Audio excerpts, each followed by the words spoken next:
நம்ம இன்றைக்கி mushroom pepper masala எப்படி பண்ணுறதுன்னு பார்க்கலாம். இதுக்கு தேவையானது 200 கிராம்ஸ் மஷ்ரூம், 2 பெரிய வெங்காயம் க்யூபாக ஸ்லைஸ் பண்ணி வச்சுக்கோங்க. ரெண்டுமே ஒரே மாதிரி சாப் பண்ணி வச்சுக்கோங்க. அதுக்கப்புறம் பெப்பர் பவுடர், தேவையான உப்பு, மஞ்சத்தூள், கொத்தமல்லி, கருவேப்பிலை, இஞ்சி பூண்டு பேஸ்ட். இதே இப்போ நம்ம இந்த மஷ்ரூம் பெப்பர் மசாலா எப்படி செய்கிறதுன்னு பார்ப்போம். இப்போ நான் 3 table spoon cooking oil use பண்ணியிருக்கேன். இது நல்லா காஞ்சதுக்கப்புறம் நம்ம ஆனியன் போட போகிறோம். இப்போ இதில் நல்லா எண்ணெய் சூடாகிடுச்சு. நம்ம வெங்காயத்தை போட்டு நல்லா வதக்கணும்.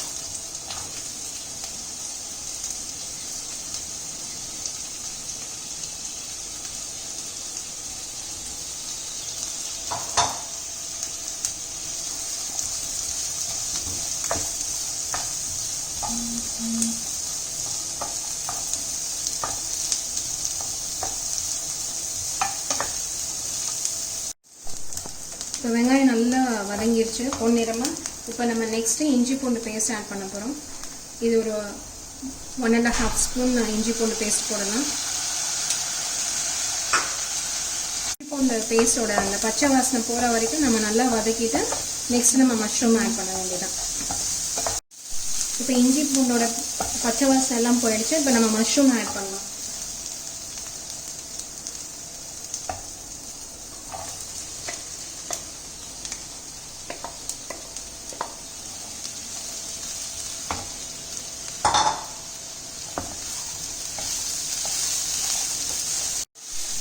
இந்த மஷ்ரூம் ஆட் பண்ணதுக்கப்புறம் நம்ம தண்ணி எதுவுமே விட தேவையில்லை. அதுவே கொஞ்சம் தண்ணி நல்லா விட்டுட்டு வரும்.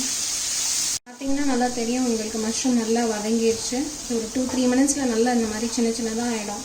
அதோட தண்ணியெல்லாம் எவாப்ரேட் ஆகிடும். நம்ம இந்த டைமில் மஞ்சத்தூள் ஆட் பண்ணலாம். ஒரு 1/4 டீஸ்பூன் மஞ்சத்தூள். இதில் நம்ம காரத்துக்கு ஒன்லி பெப்பர் மசாலா தான் போடுறோம்.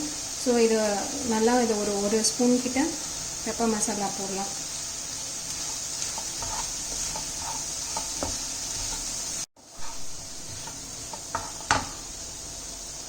ஆட் பண்ணிடலாம். உங்கள் தேவைக்கு நீங்கள் சால்ட் ஆட் பண்ணிக்கலாம். இப்போ சால்ட் ஆட் பண்ணதுக்கப்புறம் நல்லா மிக்ஸ் பண்ணிவிட்டு நம்ம ஈவனாக ஸ்ப்ரெட் பண்ணி விட்டுட்டு மூடியை போட்டு மூடி வச்சிடலாம். 2 மினிட்ஸ் ஆகிடுச்சு. இப்போ ஓப்பன் பண்ணி பார்க்கலாம். நல்லா மசாலா எல்லாத்தோடையும் மிக்ஸ் ஆகி நல்லா வெந்திருக்கு. அதனால் இது ரொம்ப சிம்பிளான டிஷ்ஷு, ஈஸியாக பண்ணிடலாம். இப்போ இந்த டைமில் நம்ம கொத்தமல்லி, கருவேப்பிலை ஆட் பண்ணிவிட்டு அடுப்பு ஆஃப் பண்ணிடலாம்.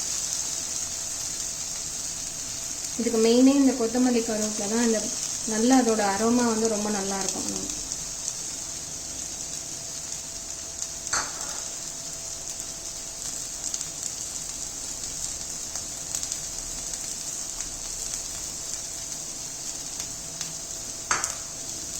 இதை போட்டுட்டு ஒரே ஒரு மிக்ஸ் கொடுத்துட்டு